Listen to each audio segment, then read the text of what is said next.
السلام عليكم ورحمة الله. عاملين ايه يا جماعة؟ يا رب تكونوا بخير. النهاردة هنتكلم عن الكيمياء. بنوتة بعتت لي قالت لي ازاي الم كيمياء. يا جماعة انا الكيمياء بجد كانت من اصعب الحاجات اللي مريت بيها في ثانوية عامة، بس الحمد لله الحمد لله قدر لطف يعني وعدت على خير. هقول لكم هنعمل ايه وايه الحاجات اللي انا وقعت فيها ما نعملهاش، وازاي نرتب الدنيا ونبدأ بايه ونسيب ايه في الاخر ونشوف مين ونتابع المراجعة مع مين. هقول لكم كل الحاجات دي بالتفاصيل ان شاء الله. اول حاجة هبتدي اكلمكم عنها ان انتوا اول ما تبتدوا ان انتوا تذاكروا في الكيمياء تبتدوا بالعضوية. ليه؟ لان العضويه اكبر جزء من الامتحان، هي العضويه عليها حوالي 40% من درجات الامتحان. فانا ما ينفعش اقول لك ابدا من اول المنهج ولما تيجي توصل للعضويه بعد كده هتلاقي تحس ان انت خلاص تعبت، او ان انت ذاكرت قد كده، ذاكرت 4 شباتر لسه هتروح للعضويه. لا يا جماعه ما ينفعش. نبدا ناخد كل طاقتنا كده كل عزيمتنا العضويه، بحيث تمر بينا يعني الوقت بتاعي يمر بيه اكتر وقت ان احنا بنذاكر عضويه بنحل عضويه نبتدي نتعود على الاسئله، وبعد كده نبتدي ان احنا ناخد الشباتر من ورا. ماشي. العضويه عندنا انا مش اقول لكم انتوا يعني مثلا مش اقول لكم اول يوم انتوا تعملوا ايه، تاني يوم انتوا تعملوا ايه، لا.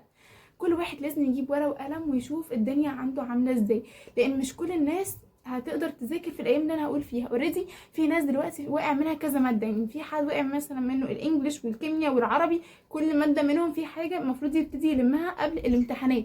فعشان كده انا مش هينفع اعمل جدول مش هيناسب كل الناس، فاهمين قصدي؟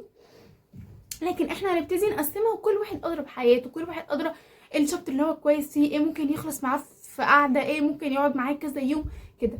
يبقى احنا اتفقنا كده اول حاجه هنبتدي ان احنا نذاكرها العضويه. نبتدي نذاكرها ازاي؟ نبتدي من الاول خالص. كل ما نذاكر جزء جزء، اول حاجه لازم نكتب بايدينا يا جماعه. ما ينفعش نقرا او نعتمد مثلا ان هو موجود في المذكره قدامنا او في الكتاب، لا. لازم كل جزء ناخده ان احنا نبتدي نكتبه وندونه بايدينا، ونربط الاجزاء ببعض. اربط الدرس اللي انا خدته ده بالدرس اللي انا خدته ده، اربط المركب ده بالمركب ده. كمان على حسب انت بتاخد مع مدرس مين هيساعدك في الحوار ده. وعايزه اقول لكم على حاجه كمان، الحل يا جماعه ما ينفعش تحلوا ابدا بعد ما تخلصوا الدرس، يعني تقعدوا تاخدوا اجزاء اجزاء اجزاء وبعد ما تخلصوا الدرس حلوا مره واحده. غلط جدا. هتحسوا ان كل حاجه اتكربتت فوق دماغكم وان انتوا مش فاهمين انتوا بتعملوا ايه والسؤال ده بتاع انهي جزء. لا، انتوا كل ما تذاكروا جزء حلوا عليه، كل ما تذاكروا جزء حلوا، كل ما تذاكروا جزء حلو. كل ما تزودوا بقى، يعني مثلا احنا ذاكرنا جزء اهو حلينا عليه، لما نذاكر جزء تاني هنحل عليه ونربط الجزئين مع بعض، نحل مسائل على الجزئين لبعض. فاهمين قصدي؟ بحيث ان احنا هي بجد هتلاقيه في الامتحان يا جماعه ان كله مترتب ببعضه، كله متشابك بعضه. مش هتلاقي جزئيه لوحدها، يعني مثلا مش هتلاقي ان هو بيسالك في حته لوحدها، لا. هتلاقي ده ليه علاقه بده ليه علاقه بده، فانت المفروض تجمع في الحاجات دي. فمن دلوقتي عايزين نبتدي نتدرب على الموضوع ده. ليه كمان بدأنا بالعضوية يا جماعة؟ علشان انا عايزاكم وانتوا قاعدين في الامتحان تكونوا مطمنين يا جماعة. انتوا بجد لما تمسكوا الورقة تحسوا ان انتوا بتحلوا عضوية بس، هتحسوا ان في حاجات بسيطة بس هي اللي باقي المنهج. معظم الامتحان عضوية. فلما يبقى حد مذاكر عضوية ومتأسس فيها هيحس ان هو قاعد مرتاح تمام، الدنيا ماشيه معاه، مش بيدور على امتى بقى العضويه تخلص واشوف السؤال اللي بعده، لا. فعشان كده عايزين نبدا بالعضويه عشان التوتر والاطمئنان في الامتحان تكونوا متعودين عليه خلاص ان شاء الله من كتر الحل من دلوقتي على العضويه. لما نخلص العضويه هنبتدي ننزل في المنهج جزء جزء. عايزين تبتدوا من اول ابتدوا، عايزين تبتدوا بقى من شابتر 4 و3 و2 زي ما انتوا عايزين عادي. هنتكلم مثلا من الاول خالص. انتوا عندكم العناصر الانتقاليه، اوكي، دي اهم معادلات فيها معادلات الحديد. انا ما كنتش بحب قوي معادلات الحديد، بس بعد ما شفتها مع مستر خالد صقر بصراحه انا حبيتها جدا.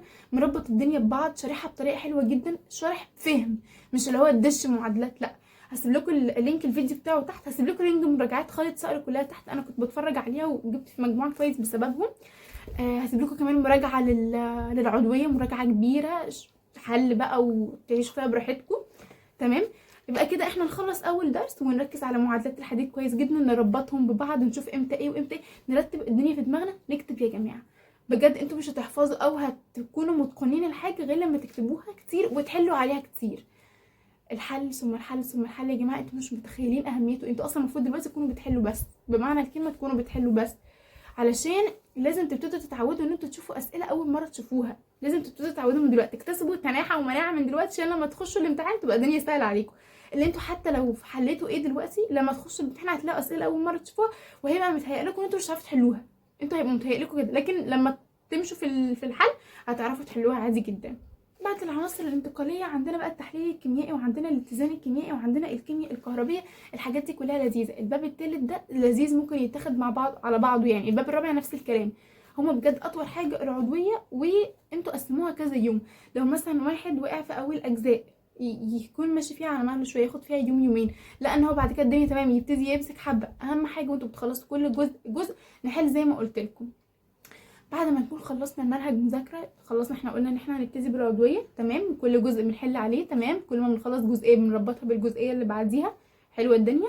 خلصنا بعد كده باقي الابواب، او باقي الابواب بالظبط، حلينا الدنيا تمام، نبتدي نحل امتحانات سنين فاتت بقى. حلوا امتحانات سنين فاتت على قد ما تقدروا، لو على حسب انتوا معاكم كتاب ايه مثلا، ايا كان، لو معاكم المعاصر اي حاجه عامه تخلصوا الكتاب. لو لسه معاكم وقت وتقدروا تحلوا، افتحوا حل من على اليوتيوب، اكتبوا مثلا حل كتاب كذا، حل درس كذا من كتاب كذا، وشوفوا ناس بتحلوا، حلوا عادي يا جماعه. اي جزء مش فاهمينه وحاسين الدنيا صعبه، اتفرجتوا عليه من شرح المستر مش فاهمينه، شات جي بي تي معانا، ابعتوا له وخليه يفهمكم ويشرح لكم. بصوا مربطوه بجد، ما تخلوش في نفسكم حاجه، المهم ان انتوا تكونوا فاهمين كل حاجه في الوقت ده.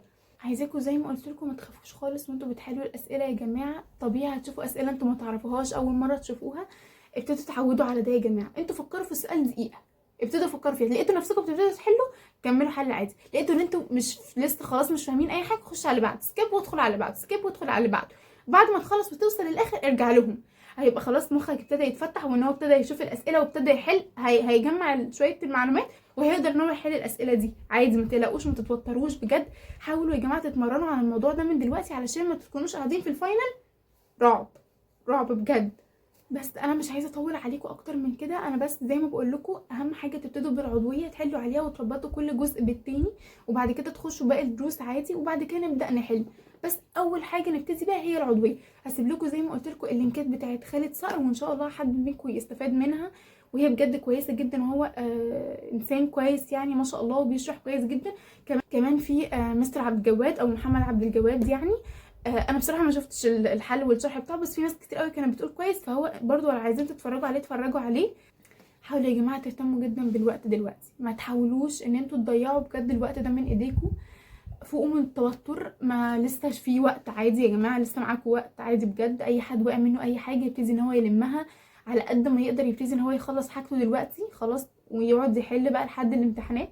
ان شاء الله ربنا يوفقكم. امتحانات السنين اللي فاتت يا جماعه ركزوا عليها جدا، هتساعدكم كتير، يعني لما تشوفوا الاسئله عادي يا جماعه، عادي بجد، عادي لو معرفتوش تحلوها زي ما قلت لكم كملوا، وان شاء الله هتعرفوا تحلوا. وان شاء الله الامتحان بتاعكم يكون لذيذ، وكل المراكم حاجه يقدر يخلصها قبل الامتحان. بس لو عجبكم الفيديو ما تنسوش تعملوا لايك وتشتركوا في القناه عشان يوصلكم كل جديد. باي باي.